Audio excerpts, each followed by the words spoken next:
Chasing Leviathan is a podcast about pursuing truth, one big question at a time through the discipline of listening. Truth is too big to tame, but if we pay close attention, we might get the chance to glimpse something truly magnificent. So please join me in this pursuit, 1 week at a time.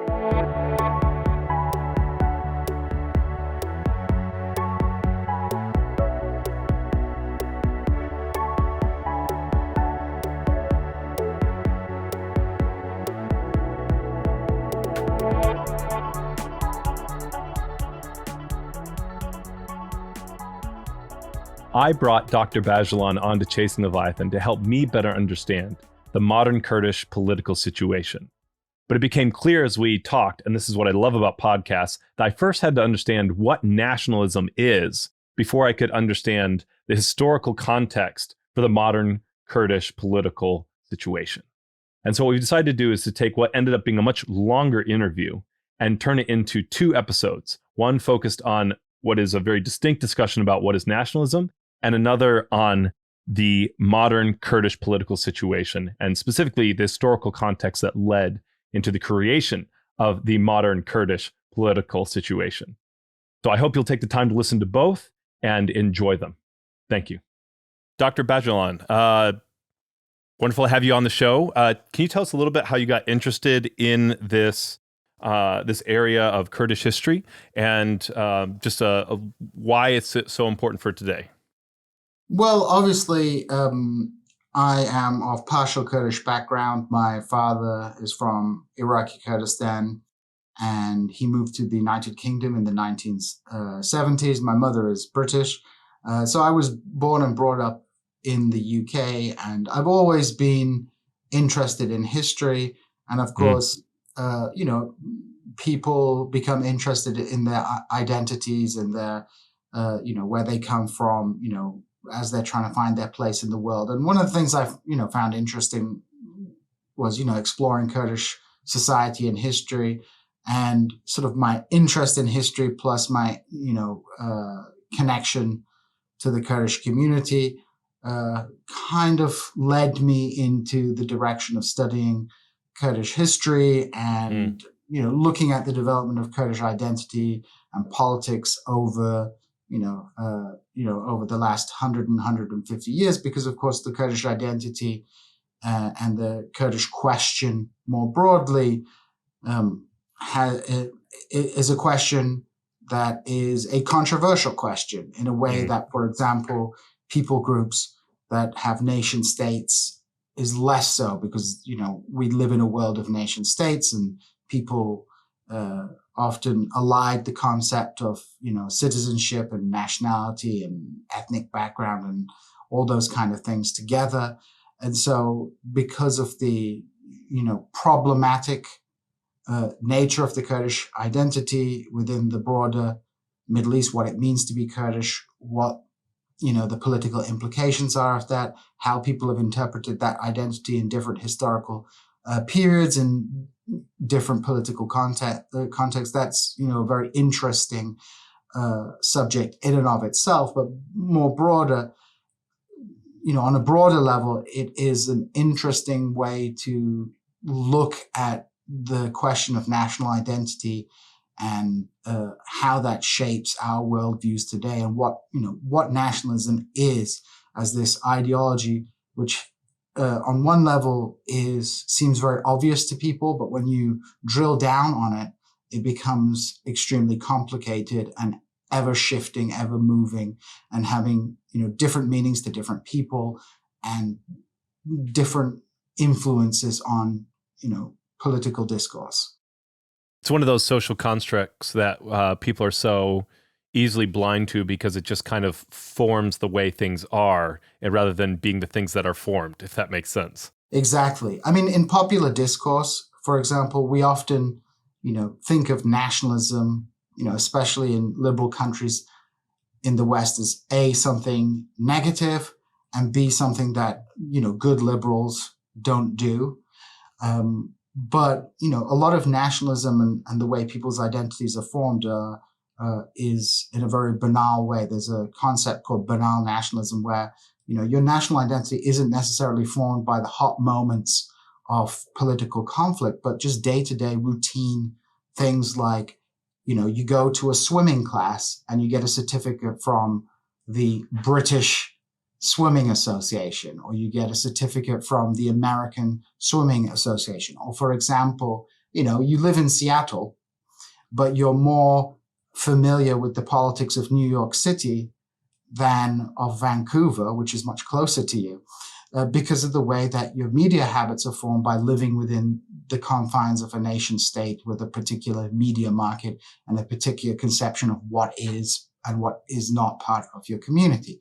So nationalism is not simply, when people start murdering each other over national identity. It is, a very fundamental ideology to the modern capitalist world. It is, the base ideology, base political ideology of the political structures that shape our world, which are nation states. There are very few states out there that don't define themselves in one way or another, either as a unified nation state or as a federation of nations. This ideology, which came into being, let's say, in the late 18th century, has come to fundamentally redraw the map of the world and help transform, how states are legitimized and how they present themselves to the world. And of course, because, as much as we perhaps think that nations are identifiable by certain objective criteria,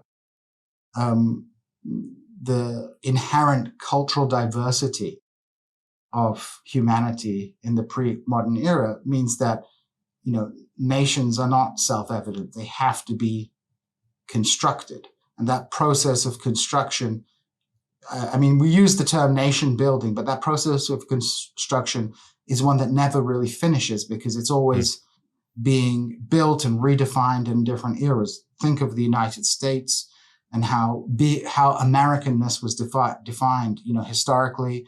To be truly part of the American people, you had to, be an Anglo-Protestant or white. And then, of course, over time, different groups have been, the national identity has been opened up to certain groups that were not included as being part of the nation. And of course, that's always a process of contestation. Even within the same sort of nationalism, you'll have different interpretations which see, there's a liberal multicultural conception of nationalism in the United States. There's a white nationalist conception. There's a Christian nationalist conception. And,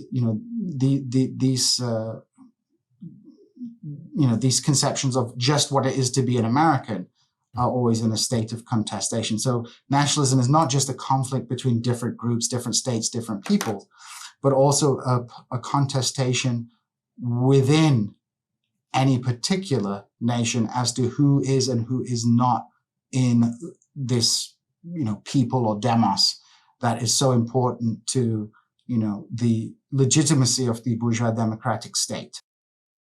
Yeah, I love the way that you've gone into depth on what nationalism is, because even unless you've sat down and really engaged with that concept, nationalism seems like the way that you define it is as this concept that has different moral implications depending on how it's used. And some of them are good, some of them are bad, some of them are relatively neutral, right? They're just part of everyday living.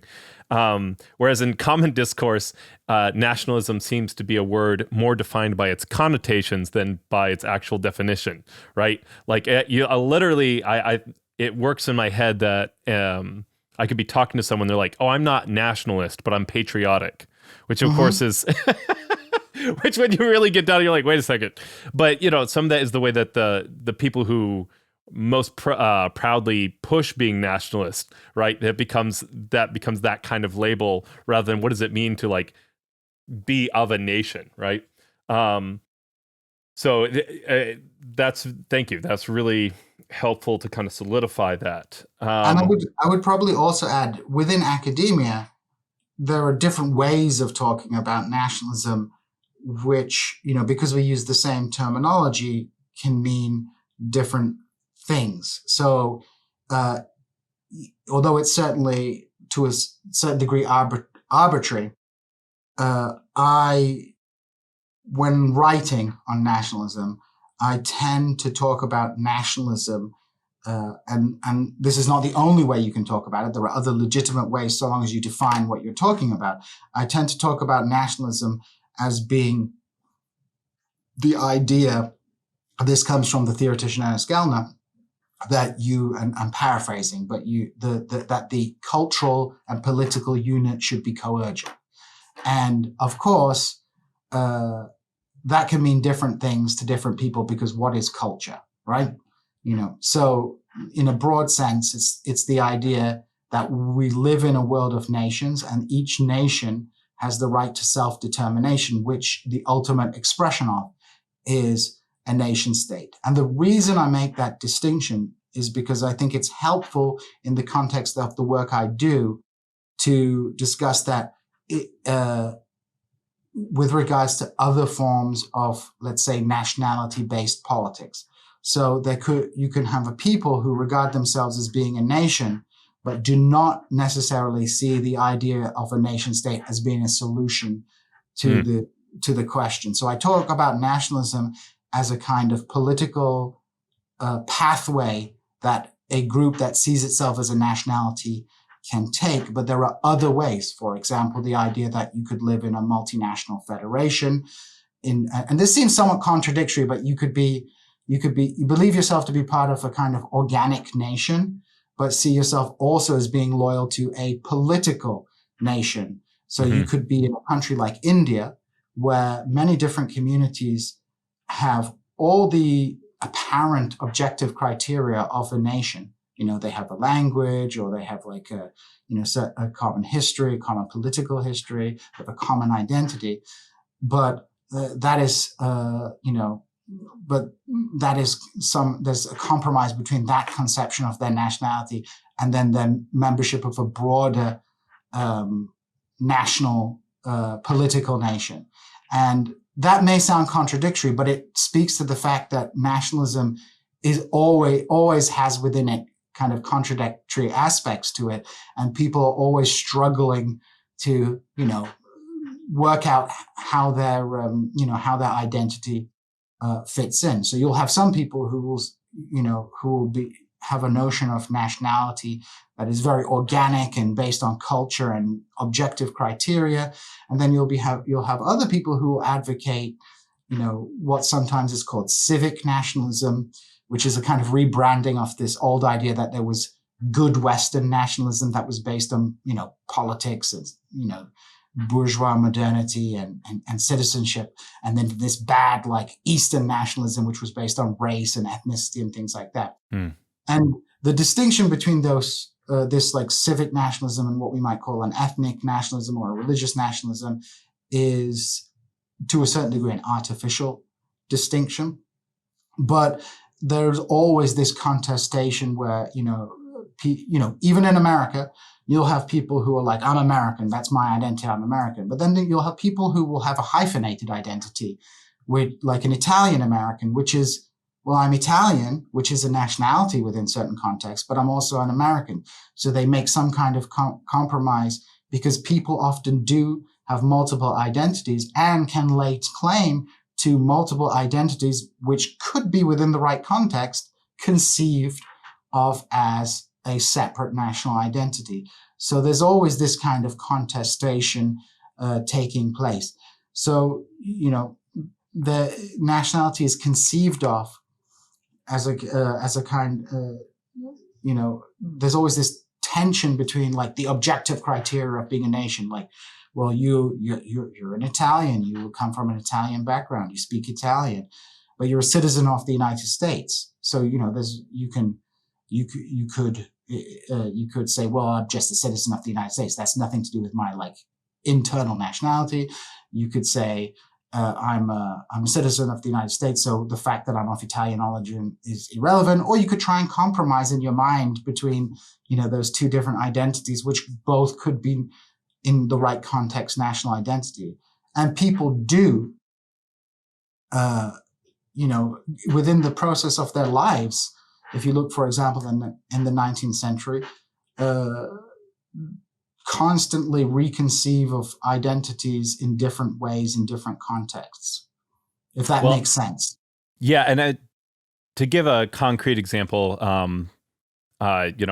cooking is a hobby of mine. So I was watching a documentary on the difference between Italians and Italian Americans, and this is part of that contradictory, but more just the process of what happens, right? So when you say you're Italian, when you say you're American, those are two distinct things. When you say you're Italian American, what you don't get is a combination. You actually get a third kind of culture that is connected to, in this case, American, right?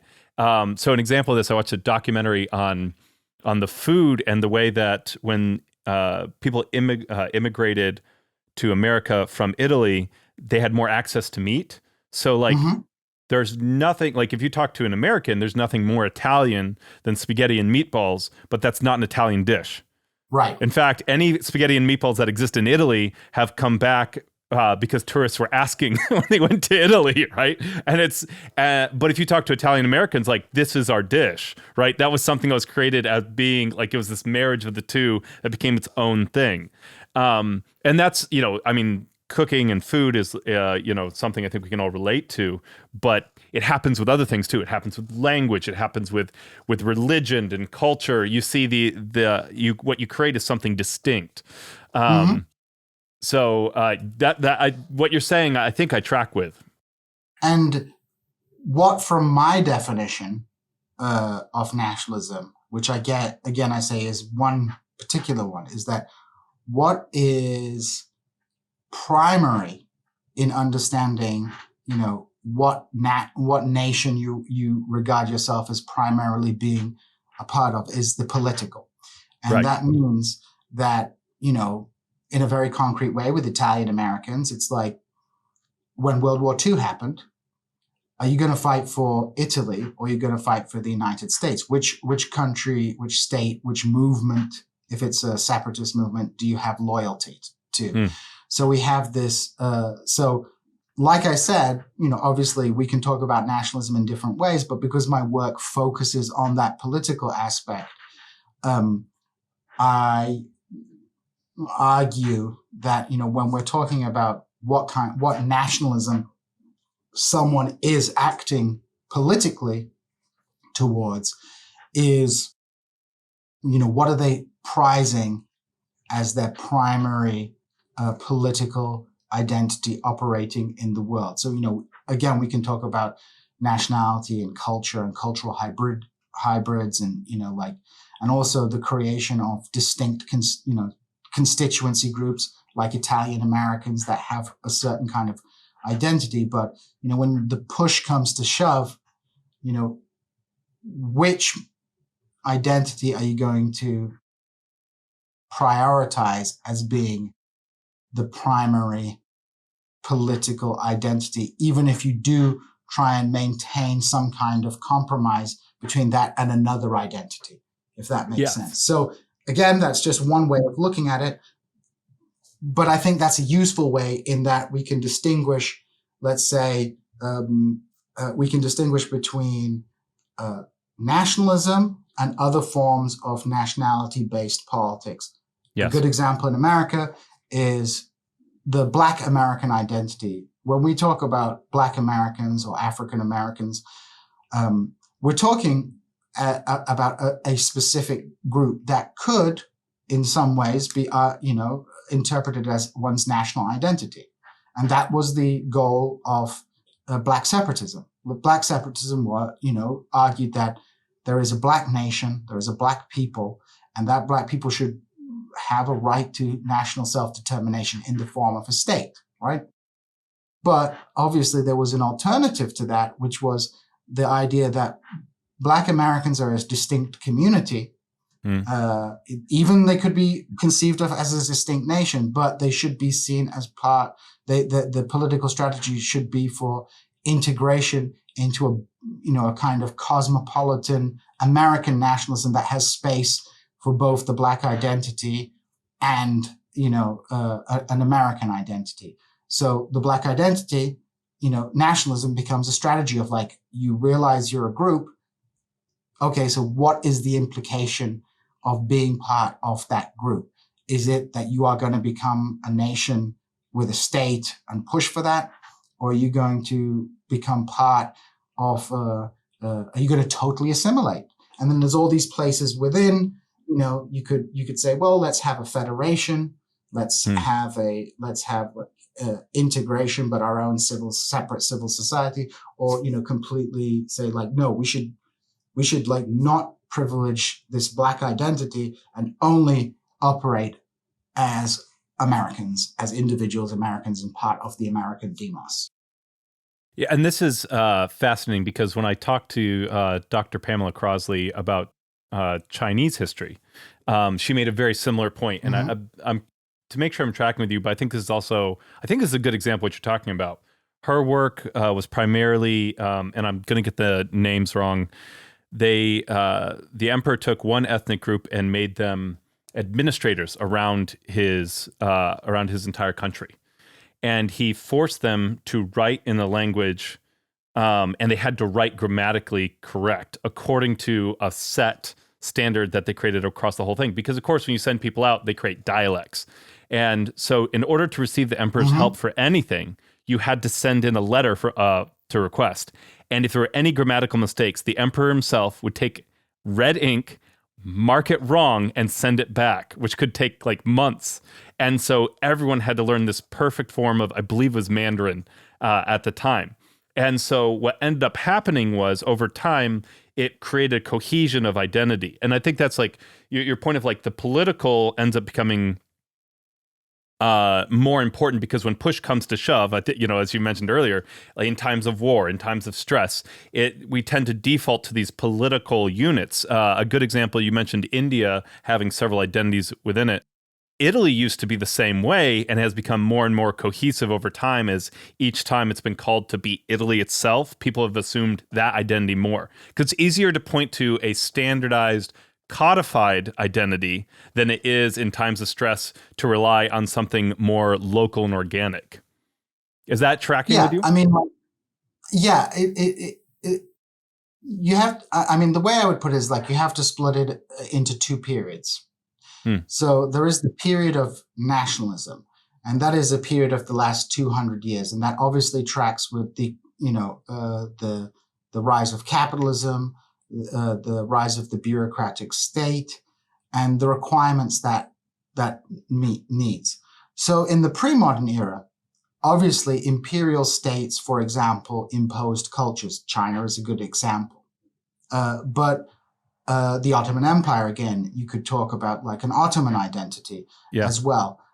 You can talk about a Polish identity, but very important, because these were feudal societies, there was often a class dimension to this. So, for example, in Poland, the ruling class and the peasantry, although they spoke similar dialects, there was a desire to emphasize the difference between them. So the ruling class in Poland claimed this the Sarmatian origin, which is like, there are different people from the peasants who are like, below them, even though they have like their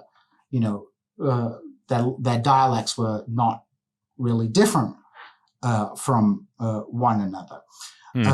So the imperial, what you'll have,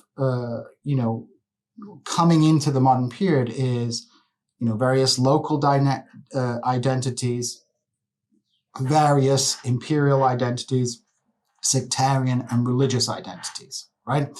And in the pre-modern state, there isn't a need, and in fact, it's, there's a reason not to, for example, to impose a cultural unity on people, because these are hierarchical societies where you have almost a caste-like system. But in the modern capitalist world, we move away from these kind of formations to the idea of a people.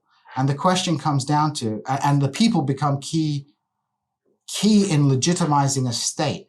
Even in conservative, monarchies and imperial states, there's a recognition like that there's a need to build a popular support and a popular identity to rally around. So what we see is, some of these identities get picked up in the modern era as being the, material from which a new national identity is created. So if we take, for example, the Kurdish identity or the Ottoman identity or the Arab identity, these words are the same words as we use today, but in the era of nationalism, they have radically different implications. So, for example, in Kurdish society, if you spoke to, let's say, Kurdish tribal leaders, they would say, well, the Kurds are only the tribally organized people.